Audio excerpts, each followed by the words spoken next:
Muy buenos días. Buenos días. Contamos con la invalorable presencia del doctor Juan Coria y para continuar con nuestros conversatorios sobre el liberalismo, un poco de historia y actualidad. Y bueno, más esta semana que el día 10 de diciembre se cumplió un año de la asunción de Javier Milei a la presidencia. Y bueno, un poco era una gran oportunidad como para aprovechar y tratar de hablar un poco, avanzar un poco más con respecto al liberalismo y de ver los resultados de aplicar medidas de carácter ortodoxa y bueno, los resultados beneficiosos para la economía. Adelante, Hola, Juan. hola Gustavo. Hola a todos los que nos van a escuchar. Esto realmente es para festejar. Argentina desde hace más de un siglo que no tiene un programa liberal y que tenga este compromiso con los principios liberales. Lo de Menem ha sido algo importante, pero siempre han habido algunas cuestiones que no han servido después para sostenerlo el programa. El de Milei parece ser un programa que se puede sostener en el tiempo, básicamente por varias razones. Hay cuestiones que son prácticamente de buena gente, nada más. Es decir, el gran avance en contra de la corrupción que yo veo en el gobierno de Milei es algo interesante. Hasta hoy es una promesa cumplida para mí que todavía no se valora debidamente. Y después el hecho de haber sido firme a la hora de defender eh, la plata de los argentinos, porque eliminar la inflación en definitiva es una manera de defender el dinero, el ahorro, la inversión de los argentinos. Eh, todavía no ha generado el entusiasmo en las inversiones que uno espera, básicamente no por deficiencias del programa económico, por que no dé confianza a lo que hace Milei, sino porque todavía falta avanzar sobre reformas estructurales importantes en lo laboral, en la seguridad jurídica, y seguramente se vaya haciendo con el tiempo. Bien, también es oportuno hacer algún tipo de menciones a la postura que asume el presidente con respecto al tema de la República. Creo que hay que destacarlo por cuanto él tiene una concepción que no admite dobles interpretaciones. En el último tiempo se ha puesto sobre el tapete los anteriores planes, como decía vos, el de Carlos Menem, que hizo una profunda reforma de la administración pública, de la organización.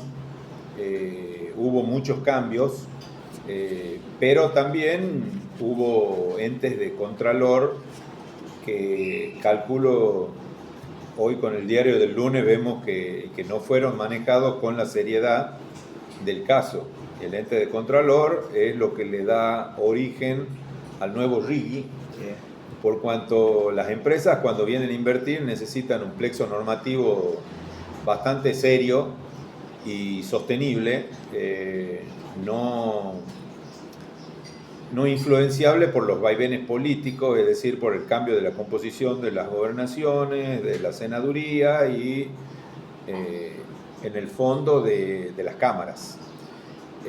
Eso es por una parte. Por otra parte, cuando se empezó a hablar de estos últimos meses también de las bondades del Plan Austral, pero que el presidente Alfonsín en su momento fue cediendo a distintos reclamos que parecía que en su momento no iban a hacer mella, y bueno, lo dejaron sin contenido al plan y lamentablemente Surruil tuvo que pagar las consecuencias con su cargo, y el país con el retorno a la inflación, del cual a ese corset no se lo pudo sacar y con la consabida entrega de poder por parte de Alfonsín con anticipación.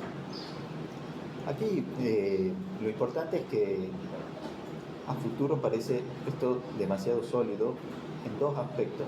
Primero en la convicción del presidente, en el programa que está aplicando, y después en el respaldo popular que está teniendo.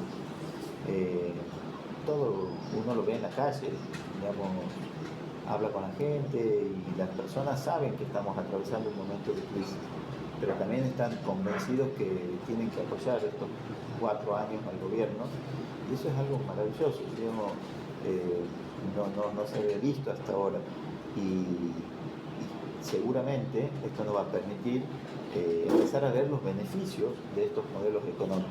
Por supuesto que son modelos económicos que modifican la manera en que se distribuye la riqueza. Yo siempre digo que el anterior modelo era muy inconsistente porque siempre hablaba de la distribución de la riqueza. Es más, hablaban de la distribución igualitaria de la riqueza, pero si no es igualitaria la producción de la riqueza, ¿cómo puede ser igualitaria la distribución? Es decir, lo importante es la producción. Primero empecemos por producir riqueza. Y es lo que Argentina lamentablemente no ha venido haciendo estas últimas décadas, y estamos pagando el precio de esa, con una pobreza más del 60%, que lastima a cualquier ser humano con cierta solidaridad con sus semejantes, amor a sus semejantes, y que para revertirlo tenemos que primero lograr producir más riqueza. Yo creo que hay no sé si se lo podrá medir al índice de madurez de la sociedad, cuando en un momento, bueno, esto es una nota de color nomás, cuando en un momento a Menem le dijeron, mire si decía todo lo que usted iba a hacer con el país, y dice, si yo contaba no me votaban. Y ahora yo creo que el voto a Milei fue todo lo contrario, fue porque dijo lo que iba a hacer y que lo iba a sostener contra viento y marea, y contra esas calificaciones de la política y de los políticos, y es una persona que se mantiene... Exacto, sí, así es. En la suya, y no da el brazo a torcer, porque para él creo que es más importante la estabilidad, acabar con el déficit fiscal, tratar de lograr superávit, y bueno, bajar el gasto, que para el Estado de la Argentina es importantísimo.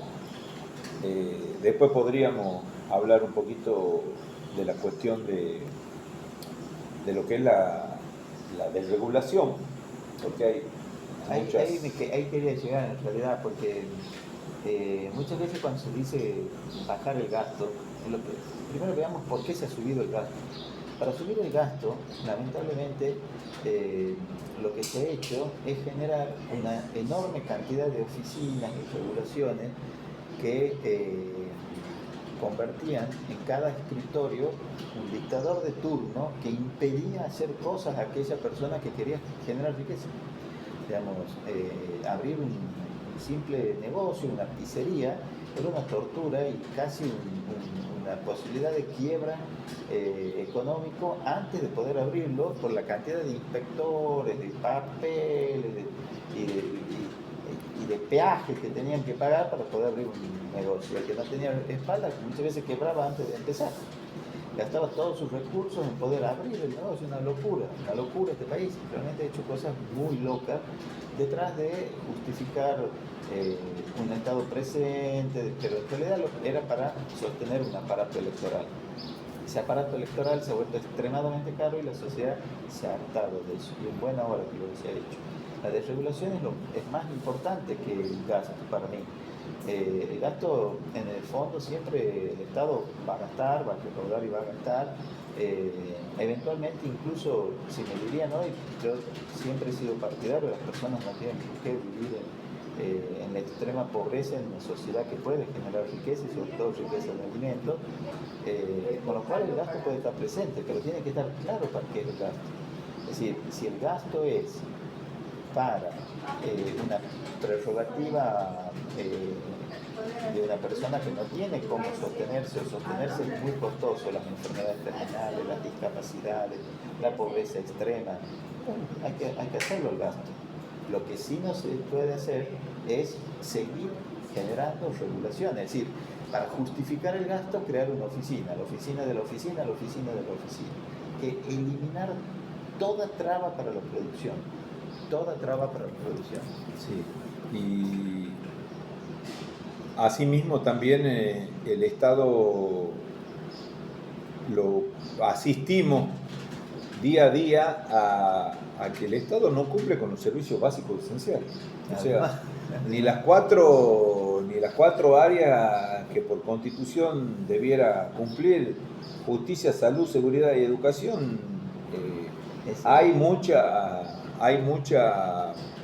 carencia de los servicios básicos, es decir, bueno, que el Estado preste la salud o preste la seguridad, pero pululan los centros privados, pululan la seguridad privada, la educación privada. Sí, es decir, que no hay justicia privada todavía, pero son áreas de las cuales la prestación por parte del Estado, cuando se habla mucho de la educación pública, de la salud pública, y bueno, también todo eso, lo público, está gestionada por privado. Exacto. Pero no deja de ser pública. Exacto. La salud. Entonces, creo que el estatismo nos ha cambiado un poco el chip. Sí. Como que si la educación la prestan privado, es educación privada, y en cierto modo es un error. Y yo creo que por esto también cambia y cae dentro de este desmanejo la cuestión de los aranceles a extranjeros, sin entrar en cuestiones nacionalistas o de discriminación hacia el extranjero, pero el país y el Estado, ni provincial ni nacional, está en condiciones de brindar un servicio eficiente. El tema es, digamos, la justicia o la injusticia de las medidas es un parámetro. Digamos, hoy tenemos el 60% de pobres. Esos padres de esos niños pobres, cuando compran un kilo de polenta, están pagando la educación de los niños ricos que vienen del extranjero. Porque los que vienen del extranjero se pueden pagar un departamento, viajes, si son personas de recursos económicos. Y eso, digamos, esa hermandad latinoamericana podría ser razonable antes de la guerra o hasta la guerra, en los años posteriores a la guerra, porque Argentina por sí solo era el 50% del Producto Bruto de Latinoamérica. Entonces, digamos, era como algo razonable tal vez, de que alguien que estaba en la frontera cruce y tenga a su hijo en la Argentina. Era esperable. Era esperable. Pero lo cierto es que ahora no. Para pagar eso, nosotros le tenemos que sacar dinero a un niño que jamás va a llegar a la universidad. Es una terrible injusticia. Yo no veo ninguna razón para que nosotros sigamos manteniendo eslogan políticos que están basados en una riqueza que hace décadas ha desaparecido. ¿Cómo vamos a cargar sobre los niños pobres la educación de los niños ricos de Perú y Bolivia? Es una locura. Y no es eso una cuestión, simplemente una cuestión de impositiva. ¿Quién paga el servicio? ¿Es justo que alguien que no paga el servicio o lo reciba? Aquí lo pagamos todos los argentinos. Hasta el argentino más pobre paga la educación. Cuando compra un kilo de polenta está pagando la universidad. Bueno, es razonable que nosotros empecemos a repensar eso. Una manera de repensarlo es darle la oportunidad que las universidades cobren si quieren, ni siquiera ha puesto aranceles, el gobierno ni siquiera ha hecho eso, simplemente ha liberado la posibilidad de que lo hagan. Entonces, hay una gran hipocresía en el discurso de la oposición a Milei que nos retrasa. Si fuera cierto su compromiso con los pobres, bueno, debería pensar cómo hacemos para salir de eso. Y para salir de la pobreza, la única forma es generar riqueza, es producir riqueza. Y eso es lo que está haciendo este gobierno, generando las condiciones, porque tampoco está muy claro el concepto de Milei. El Estado no genera riqueza. Milei no está generando un Estado para generar riqueza. Milei está generando las condiciones para que la sociedad civil argentina se ponga a trabajar y genere riqueza. Que los bancos, en vez de prestarle al Estado, le presten a los particulares para que se puedan comprar su casa, para que puedan poner su empresa, su negocio y generar riqueza. Tomar empleados privados es el camino normal de todos los países. Que vuelvan a cumplir su rol de entidades de crédito, Exacto. más Por que ejemplo, en los bancos, claro. inversores del LELIC y de todo tipo de letras que se usaron en los últimos años. Pero se sacaba todo el ahorro argentino para darle al Estado en vez de para construir una casa. Es decir, el déficit habitacional, entre otras cosas, es el gasto público y en la inflación. Si no, no habría tanto déficit. Entonces, hagamos un país normal. Que el Estado genere las condiciones para que la sociedad civil pueda generar riqueza. Eso tenemos que buscar. Bueno, ha sido muy clarificante y muy edificante, muy ilustrativo sobre esta cuestión y en la próxima ya entraremos a ver cuestiones más específicas para poder ir desmenuzando punto por punto en qué consiste esto del liberalismo barra libertarianismo, que es el respeto irrestricto por el proyecto de vida ajeno, y teniendo especial cuidado con la protección de la propiedad privada.